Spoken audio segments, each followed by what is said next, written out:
지난 12시간 동안의 위성사진을 보고 있습니다. 위성사진을 보면 구름대가 동북쪽으로 움직이면서 우리나라 쪽에 비구름이 많이 모여들고 있죠. 그러면서 지역적으로는 소나기와 집중호우가 예상이 되고 있는데요. 더위가 가시고 있다라고 볼 수도 있지만 아직까지는 비의 양이 충분하지 않은 곳도 많다라고 봅니다.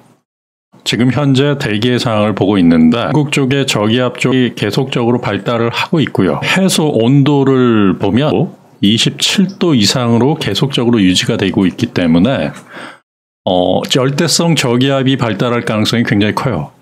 이때는 이 열대성 저기압이 태풍으로 발전할 수 있는지 여부를 지켜보는 게 필요하고요. 다음 주 열대성 저기압이 어떤 식으로 발전되는지 유럽 기상청 ECMWF 모델을 바탕으로 보겠습니다. 월요일, 화요일 상황이고요.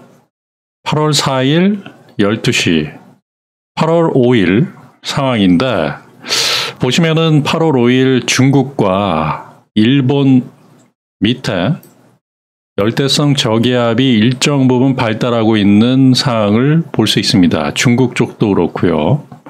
그리고 일본 쪽에도 열대성 저기압이 일정 부분 만들어질 것으로 예상이 되고요. 예측으로는 이게 태풍으로까지 가지는 않을 수 있을 것이다 라고 보긴 하지만 이 상황이 과연 어떻게 될 것인가 그것을 지켜보는 지혜가 필요하다. 8월 6일 상황이고요. 북상을 하고 있는데요. 8월 5일 날 예상되는 열대성 저기압이 과연 어떻게 될 것인가 지켜봐야 될 것으로 봅니다. 열대 저기압과 태풍 해서 태풍은 열대 저기압의 한 종류다라고 하고 있고요.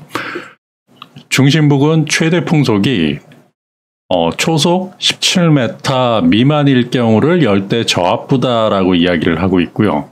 7m에서 초속 24m까지를 열대 폭풍이다라고 해서 이때부터는 태풍으로 분류가 됩니다. 중심 부근의 최대 풍속이 17m 이상이면 태풍이다. 그리고 25m에서 32m의 중심 부근 최대 풍속이다라고 하면 강한 열대 폭풍이다라고 하고요.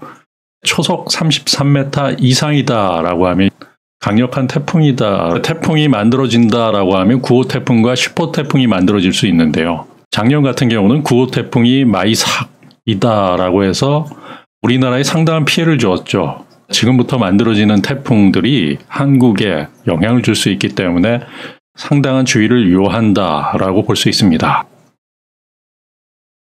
태풍은 지나고 나면 아무것도 아닐 수 있습니다. 하지만 올해 6호 태풍, 중국의 상해 등지에 상당한 비구름을 몰고 오고 상당한 피해가 있을 거예요. 중국에 상당한 피해를 줬던 그러한 태풍이기 때문에 대한민국 쪽으로 만약에 북상한다라고 했을 때 열동과 더불어 상당한 수증기를 동반할 수 있기 때문에 상당한 강우량을 동반할 수 있기 때문에 피해가 있을 수 있어요. 특히 올해 같은 기상이변에는 태풍의 피해가 상당할 수 있기 때문에 항상 지켜보는 지혜가 필요하다라는 말씀을 드립니다.